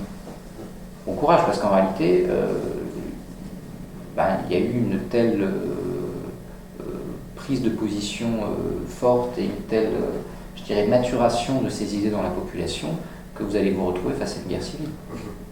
C'est-à-dire qu'il y a un moment où il ne devient plus réellement possible, au moins à court terme. Après, évidemment, à long terme, il peut y avoir des évolutions sociologiques, etc. Il faut faire, entre guillemets, une forme de... Il faut vendre un contre-récit. Mais de but en blanc, retourner en arrière, c'est extrêmement compliqué. Il y a un effet cliquet. Et cet effet cliquet, pour arriver à retourner en arrière, c'est à mon avis l'affaire de plusieurs générations. Quand vous voyez aujourd'hui la façon dont ces idées-là sont imposées dans la société catalane, dans la société écossaise, dans la société flamande, je vois mal comment est-ce qu'on en revient à court terme. En Corse, il y a peut-être un peu plus d'espoir, je dirais, parce que à quoi on assiste en Corse? En Corse, en réalité, vous avez deux électorats. Il y a un électorat qui vote pour les élections locales, parce qu'il juge que, eh bien, la Corse, c'est l'alpha et l'oméga de tout, et vous avez une partie de l'électorat qui ne va pas voter, parce qu'il juge que les nations ont de toute façon gagné la bataille culturelle, et que, bref, et pour qui? De l'autre côté, aux élections nationales, on dit souvent les électeurs nationaux et les électeurs RN, c'est les mêmes. C'est vrai et c'est pas tout à fait vrai. Il y a une porosité, ça c'est évident, mais la plupart des électeurs RN ne vont pas voter aux élections locales. Et la plupart des électeurs nationaux ne vont pas voter aux élections nationales. Les électeurs RN, pourtant, ils ont un peu les mêmes préoccupations, hein. C'est-à-dire que la question d'immigration, par contre là, il n'y a pas débat en Corse, on est sur une position qui ferait plus zémourienne que le pénis d'ailleurs. Hein. C'est souvent assez radical. Mais l'électeur qui ne va pas voter au local a une approche plus centralisatrice, c'est-à-dire qu'il considère que la société corse est paralysée, etc., qu'il y a un besoin d'État. C'est comme dans les territoires d'outre-mer, hein, le vote RN est également, paradoxalement, une demande d'État. Hein. Donc, c'est plus ambigu. Il y a vraiment plusieurs électorats en Corse, et c'est pas si évident par ailleurs. Il y a la conscience que la majorité nationale n'a pas un très très bon bilan, hein. C'est pas une approche partisane que de dire ça. Il y a quand même deux rapports de la Cour des comptes tout à fait au vitriol, que les politiques publiques n'ont pas vraiment progressé, que la fusion des différentes collectivités, le département et la région, s'est très très mal passé, et que, qui plus est, on parlait tout à l'heure des clans, hein, mais le clanisme et la corruption est loin d'avoir disparu. Donc, il y a, je dirais, une reconnaissance et une conscience des Corses des difficultés. Donc il peut y avoir une évolution de cet électorat. Quand vous écoutez bien Jean-Luc Mélenchon sur la Corse, c'est intéressant parce que Mélenchon est beaucoup moins caricatural qu'on ne le dit sur ce sujet. Il dit grosso modo, voilà, c'est perdu. C'est comme l'Algérie. Si jamais on s'entête, on aura un phénomène au FLN. Donc il faut un statut d'association pour grosso modo garder la Corse dans le giron de la République, et de toute façon on ne gagnera plus la bataille, elle est déjà perdue. Je ne crois pas. Je ne crois pas. Je crois que justement dans le cœur de la société corse, c'est beaucoup plus ambigu aujourd'hui. Et il y a certes une jeunesse formée dans l'amphithéâtre Aquaviva qui a envie d'en découdre, mais ce n'est pas la majorité de la société corse. Et donc il y a encore une bataille qui peut être menée. Mais c'est compliqué. Désolé d'être Cassandre, hein. En fait, généralement, quand je parle de ces sujets, les gens sortent déprimés, je ne sais pas pourquoi. On a l'habitude ici, malheureusement, des exposés fondé et déprimant. Bon, donc... Récemment, j'ai eu un débat avec une nationaliste bretonne. Mais pourquoi c'est un problème? Bah oui, bah ouais, ok. Là, au moins, on part sur une base de débat qui est à peu près claire. On n'est pas d'accord sur un point fondamental, mais on s'accorde sur le diagnostic.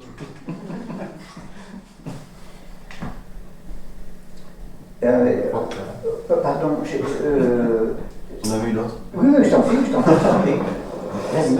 Vous avez ouvert la conférence en évoquant le Conseil de l'Europe et la Charte européenne des langues régionales et minoritaires, en abordant notamment les origines de certaines dispositions de la Charte. Est-ce qu'on a une idée aujourd'hui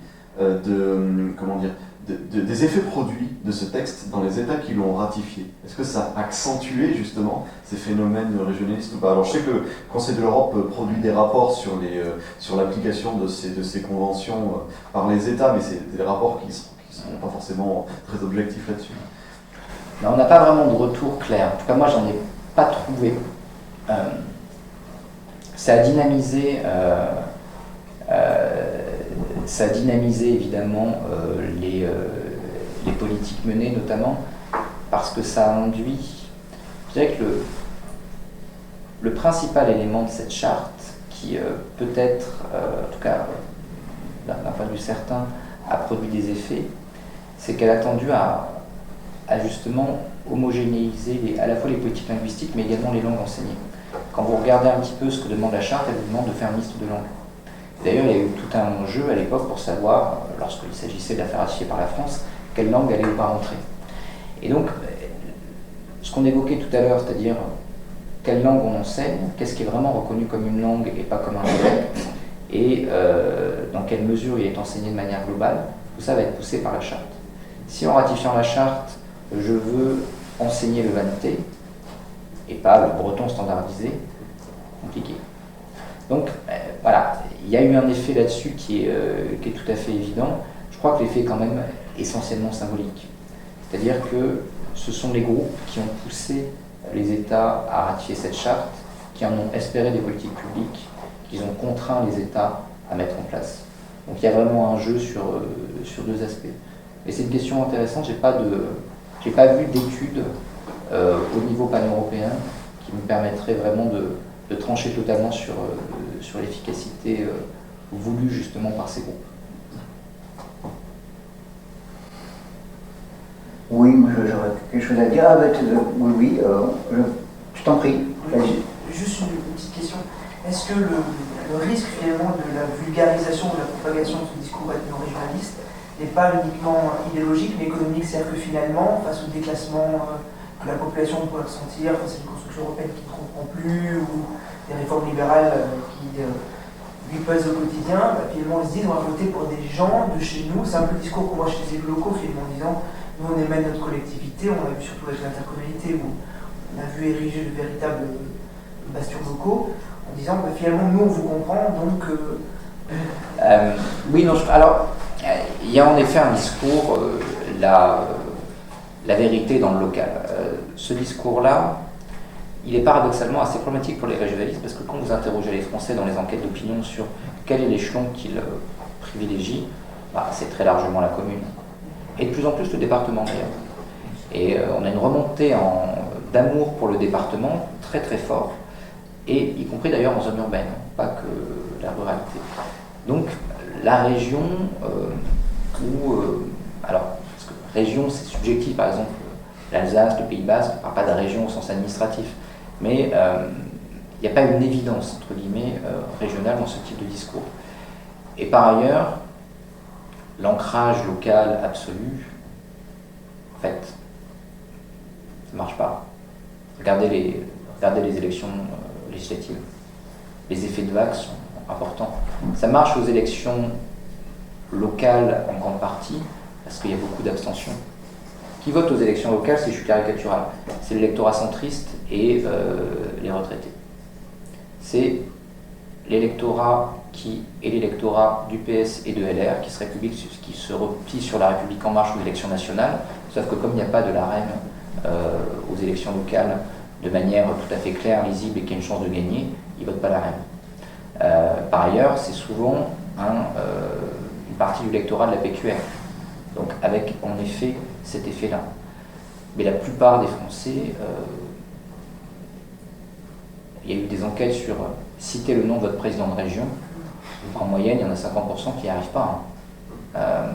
Donc, y compris d'ailleurs, intéressant, en Bretagne, je crois qu'il y a le record d'ignorance.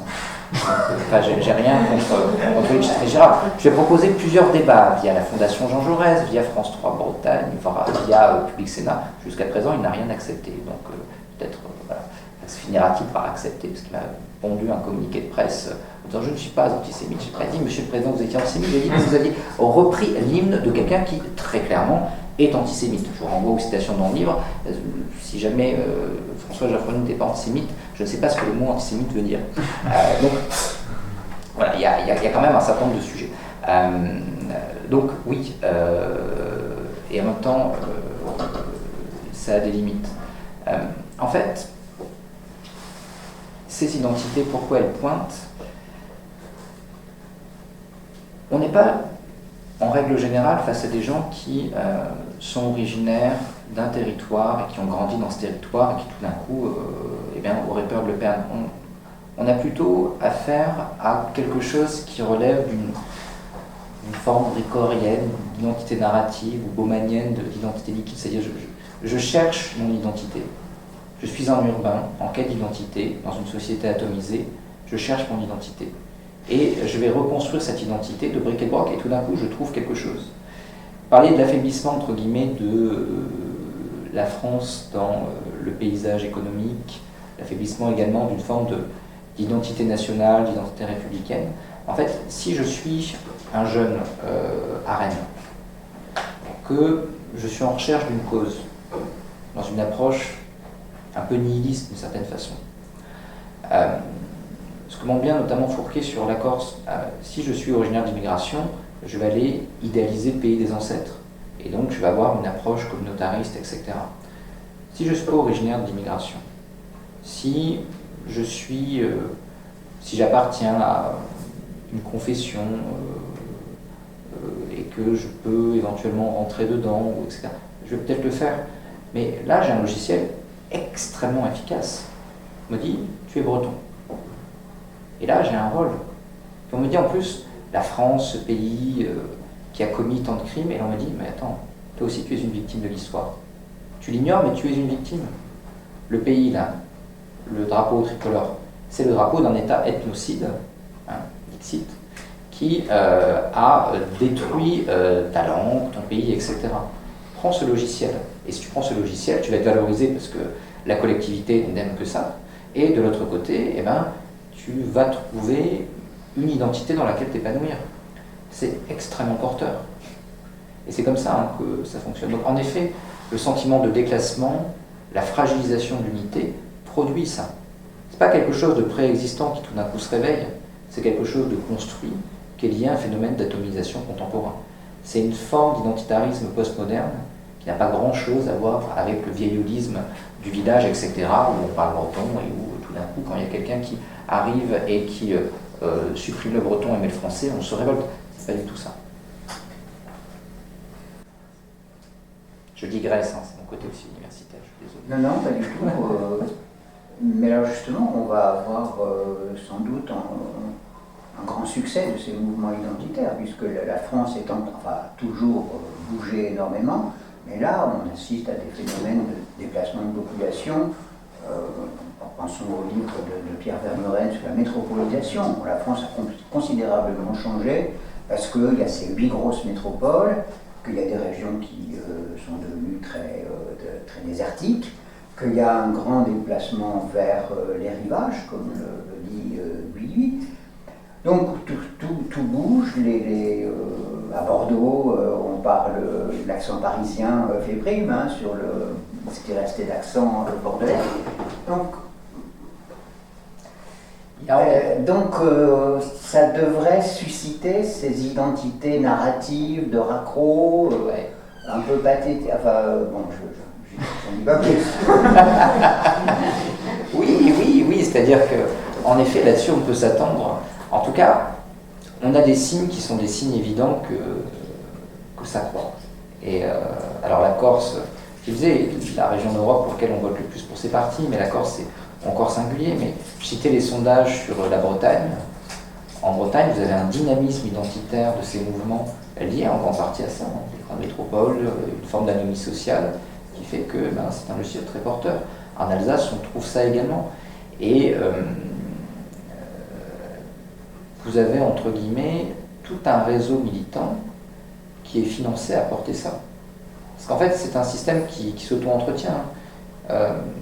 Vous avez des structures comme l'Institut culturel de Bretagne, l'Université de Corté, qui vont jouer le rôle de filtre, qui vont donner des gages de légitimité, qui vont être tenus par des militants, enfin, par des gens proches des milieux militants, et vous allez avoir des associations, etc., qui vont vivre sur fonds publics, si jamais elles veulent survivre, et y compris en matière d'éducation, d'Ivoire, etc., il faut vendre ce logiciel. Et donc, il faut accroître le financement public. Et donc, ce faisant, il y a une mise en visibilité par des personnels militants extrêmement bien formés, justement assez jeunes, urbains, qui savent très très bien utiliser les réseaux sociaux et qui savent faire monter ça. Tout à l'heure on parlait de la crise des partis. Pourquoi est-ce que ces militants ont eu un tel succès auprès des vieux partis politiques? Parce que ayez envie de militer au Parti Socialiste aujourd'hui quand vous êtes jeune en disant voilà, j'en connais et je les aime de tout cœur. Vraiment, et j'admire la volonté de reconstruire la vieille maison. Voilà. Et j'espère de tout cœur qu'ils y arriveront. Mais c'est compliqué d'en trouver. Là, vous avez une base militante extrêmement motivée, zélote, qui est en capacité de mener des campagnes, etc., de manière extrêmement efficace. Regardez ce qui s'est passé à Nantes, par exemple, sur la question du rattachement. Ce sont des gens qui viennent d'une petite mouvance qui, à l'époque, milite contre la création d'un stade. Et ils mènent une campagne extrêmement efficace contre ce stade. Ils gagnent. Et ensuite, ils se disent, mais qu'est-ce qu'on fait là? Notre vie, elle sert à quoi? Enfin, j'exagère un peu, mais on va rattacher la Loire-Atlantique à la Bretagne. Donc, ils créent une nouvelle association et ils mettent en place les mêmes structures. Évidemment, quand vous êtes Europe Écologie Les Verts, Non Démocratique Bretonne, vous trouvez ces gens-là qui marchent bien. Et donc, ça marche bien. Et quand le PS a besoin de garder la mairie ou de garder le département, ils trouvent ces gens-là qui disent allez, venez dans la majorité. Et très rapidement, ils se retrouvent avec des choses, avec des événements qui eux-mêmes n'avaient pas réellement conscience qu'ils allaient avoir lieu, mais le petit groupe en question crée l'événement, ils pensent, la mairie dit bon, peut-être que les Jeux de Bretagne et tout, bon, c'est folklorique, ça ne marchera pas, ils se retrouvent face à des phénomènes qui fonctionnent très très bien, parce que menés par des professionnels, ils sont obligés de se rallier à ça. Parce que tout d'un coup, ils ont dans leur majorité des gens qui savent faire et qui font bien, qui ont une capacité d'organisation extrêmement forte. Et ils se retrouvent prisonniers de ça. Donc là, il y a en effet cette jeunesse-là, enfin cette jeunesse, pas tout jeune, mais en tout cas cette base militante-là, très très bien formée, extrêmement, qui vit par et pour ça, et qui est une poule aux œufs d'or politique pour les vieux partis qui tentent de la capter et qui très rapidement est prisonnière de leur idéologie. Une ultime question, Guillaume. Est-ce que le point le plus inquiétant, c'est pas justement les régions qui pourtant n'étaient pas touchées par tout ça? Je suis normand, d'ailleurs il y a des normands, et notre cher Hervé Morin, connu pour être un fin stratège politique, a quand même réussi l'acte théorique d'aller signer avec l'Irlande un accord bilatéral où l'université de Dublin ouvrait une cour de normand à Dublin. Enfin, il faut avoir un niveau de réécriture de l'histoire qui est quand même très long. Et en échange, il y aurait des cours d'irlandais, réécriture pareil très à Rouen et Caen. Est-ce que justement on n'est pas justement dans cette... Et a priori il se passe pareil en Picardie, puisque Xavier Bertrand a dit qu'il ferait pareil avec l'Angleterre et il ne faut pas l'intérêt. Est-ce que justement la crainte n'est pas là? C'est-à-dire cette espèce de fuite en avant sur les autres régions? Je crois que vous sous-estimez l'intérêt des Irlandais pour le Normand. Ah, peut-être, ça me va. Je vois bien Dublin tout d'un coup. Oui, devenir avec les deux parts, ça me va. Normandophone. Avec 14 normandophobes en Normandie, ça fait pas beaucoup, mais. Alors, serais, comme d'habitude, pessimiste et optimiste. Sur le côté pessimiste, oui, vous avez raison. C'est-à-dire que le danger, il est d'abord pour les régions dont on a parlé, essentiellement, qui sont quand même aujourd'hui une pointe avancée, très très avancée. Bon, si vous allez au fin fond de l'Eure ou si vous allez dans mon Puy-de-Dôme natal et que vous allez dire hey, l'Occitanie indépendante, regardez. Ok. Déjà, l'Occitanie, c'est quoi et voilà. Donc ça peut pénétrer dans la population. Et je pense sincèrement que Hervé Morin fait plus rire les gens. Non, voilà. Il y a eu la monnaie locale, enfin Grenoble également, enfin voilà. Bon, il a en effet un tropisme breton, il aimerait bien faire comme les Bretons. Alors il y a peut-être une affaire de Mont-Saint-Michel au milieu, je sais pas, mais c'est ça. Il s'agit de le garder. Je ne sais pas. Enfin, si je comprends, c'est-à-dire qu'on est face au même phénomène, c'est-à-dire, mais en fait, pourquoi voter Hervé Morin ou pourquoi voter s'il commence à parler de politique publique, le pauvre, ça va être dur à vendre. Donc là, en vendant des trucs, y compris extrêmement caricaturaux, identitaires, ça fait parler.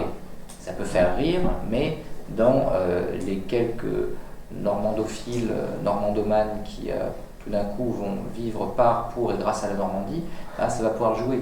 Et ça va pouvoir permettre de donner une forme de légitimité à l'action. En tout cas, de la rendre visible. Et il y a une règle de base en sciences politiques, les gens votent d'abord, tout à l'heure on parlait de primo sortant, les gens votent d'abord pour les gens qui connaissent. On ne vous connaît pas, on ne vote pas pour vous. D'où le fait que vous avez une polarisation sur des visages connus. Voilà. Au niveau national, Macron, Mélenchon, Le Pen. Voilà. Pas parce que les gens n'aiment pas Jean Lassalle, parce que, c'est un autre sujet, pas parce qu'ils n'aiment pas d'autres candidats, Fabien Roussel, Yannick Jadot, etc. C'est uniquement parce que grande partie de la population est dépolitisée et vote par familiarité. Si jamais ils connaissent Hervé Morin parce que Hervé Morin porte la voix de la Normandie en Irlande, et ben ça marche. La capacité de pénétration dans la population, elle n'est pas nulle. Elle met du temps. On voyait avec la Padanie que même avec une non-identité régionale à l'origine, vous pouvez quand même créer quelque chose de profondément problématique. Donc tout dépend ce que vous mettez, combien vous mettez et la façon dont ça imprègne avec une forme d'hégémonie culturelle. Néanmoins, le cas occitan est intéressant parce que j'avais un débat à Bordeaux récemment et j'étais assez étonné, je m'attendais, parce qu'il y avait une petite association de gauche qui m'invite et puis il me dit on a le bureau des régions, on les a invités à venir vous voir. C'est gentil. Donc ça va être musclé, ça va être bien. Et en fait, très très bon dialogue avec le bureau des régions de l'IUP de Bordeaux. En m'expliquant que voilà, il y avait un tropisme toulousain de l'occitanisme et qu'il fallait défendre justement le gascon, etc. Et que, grosso modo, ils n'étaient pas des Bretons, quoi. Ils ne voulaient pas imposer le breton en zone gallo et que ce n'était pas du tout la même logique et qu'on pouvait défendre, avec quoi je suis d'accord, les petites patries, profondément d'accord, et en même temps l'unité nationale. Donc, moi je crois beaucoup justement pour contrer à ce discours-là dans une façon de renouer avec certaines identités locales réellement existantes, pas reconstruites, pour justement parvenir un petit peu à mettre en avant les hiatus qui peuvent exister au sein de cette idéologisation. Ce qui est intéressant, pourquoi je fais cette digression, ce qui est intéressant, c'est pourquoi ça n'a pas pris notamment en Occitanie. Pourquoi il n'y a jamais eu de grands mouvements occitans unifiés alors parce que déjà la région est plus grande, ça compte, mais également parce qu'il n'y a jamais eu de mutation politique. Parce que le mouvement a pu avoir des tentatives de synthèse politique, mais il est malgré tout resté essentiellement culturel. Et lorsqu'il n'y a pas de synthèse politique, malgré tout ça reste gérable. Et ça peut même, si c'est bien coordonné, être un antidote justement aux synthèses politiques problématiques. Donc voilà, dans ces régions où il n'y a pas eu de synthèse politique de trop loin, est-ce qu'on peut avoir des mouvements culturels qui fassent pièce à Hervé Morin, qui va leur expliquer bientôt qu'ils sont les ancêtres des Irlandais et que dans la Gaule celtique, le normand, blabla, peut-être. En tout cas, c'est un maigre espoir. Avant l'indépendance de la Normandie et son rattachement à la République irlandaise. C'est cette très belle perspective pour la réunion, en remerciant notre invité et en le priant de revenir, puisqu'il m'a dit qu'il préparait un livre sur L'histoire du Parlement. Sur l'histoire du Parlement, histoire qui nous intéresse au plus haut point, puisque nous sommes une des traditions parlementaires de ce pays. En tout cas, nous défendons cette idée.